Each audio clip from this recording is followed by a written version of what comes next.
Shiva creations YouTube ఛానల్కి స్వాగతం.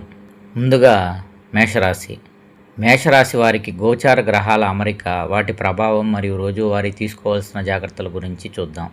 ఈ మే నెలాఖరు వారంలో మీ రాశికి అధిపతి కుజుడు ద్వితీయ స్థానంలో అంటే వృషభ రాశిలో రవి, గురు, శుక్రులతో కలిసి సంచరిస్తున్నాడు. దీనివలన ఆర్థికంగా అత్యంత అనుకూలమైన ఫలితాలు ఉంటాయి. అయితే శని మీ రాశిపై ప్రభావం చూపుతున్నందున కొన్ని విషయాల్లో శ్రమ మరియు మానసిక ఒత్తిడి తప్పదు. మీ రాశికి 2వ స్థానంలో రవి, బుధ, గురు, శుక్ర, కుజుల ప్రభావం వల్ల మాట తీరుల్లో దూకుడు పెరుగుతుంది. కుటుంబంలో ఆస్తుల గొడవలు ఉంటే పరిష్కారం అవుతాయి. వ్యయ స్థానంలో రాహు సంచరిస్తున్నాడు. అనవసర ప్రయాణాలు, ఊహించని ఖర్చులు వచ్చే అవకాశం ఉంది. 6వ స్థానంలో కేతువు శత్రువులపై విజయం సాధిస్తారు. కోర్టు కేసులు లేదా పాత వివాదాలు మీకు అనుకూలంగా మారతాయి. ఆఫీసులో మీపై బాధ్యతలు పెరుగుతాయి. సమయానికి పనులు పూర్తి చేయడానికి కష్టపడాల్సి వస్తుంది. సహోద్యోగులతో జాగ్రత్తగా ఉండాలి. మీ ఎదుగుదలను చూసి కొందరు అసూయపడే అవకాశం ఉంది. రహస్యాలు ఇతరులతో పంచుకోవద్దు.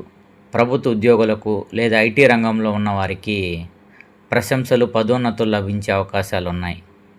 కొత్త ఒప్పందాలు కుదురుతాయి. గతంలో నిలిచిపోయిన సొమ్ము చేతికి అందుతుంది.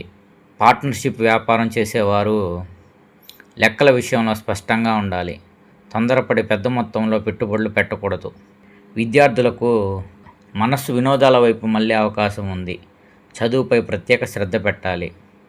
పట్టుదలతో చదివితే కాంపిటేటివ్ ఎగ్జామ్స్లో మంచి మార్కులు సాధిస్తారు.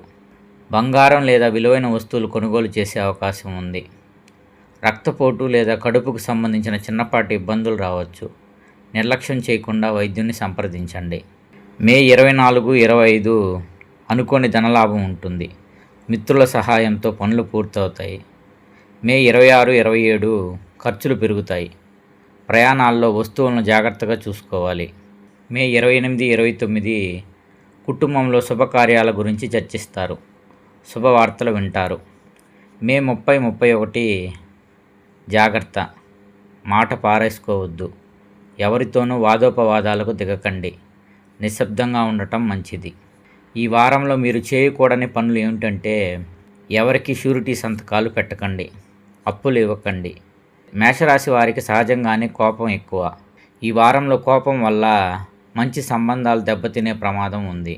ప్రతిరోజు ఉదయం హనుమాన్ చాలీసా పఠించడం వల్ల శని ప్రభావం తగ్గి ధైర్యం పెరుగుతుంది.